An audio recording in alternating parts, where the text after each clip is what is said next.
ल ल ल ल एउटा मात्र ओके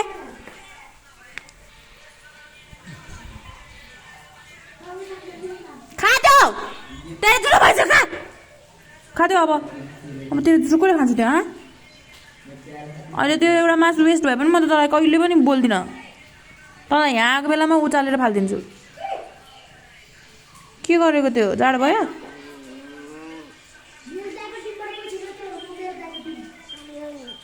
ओ खायो ओइ भाग्यो आम्बो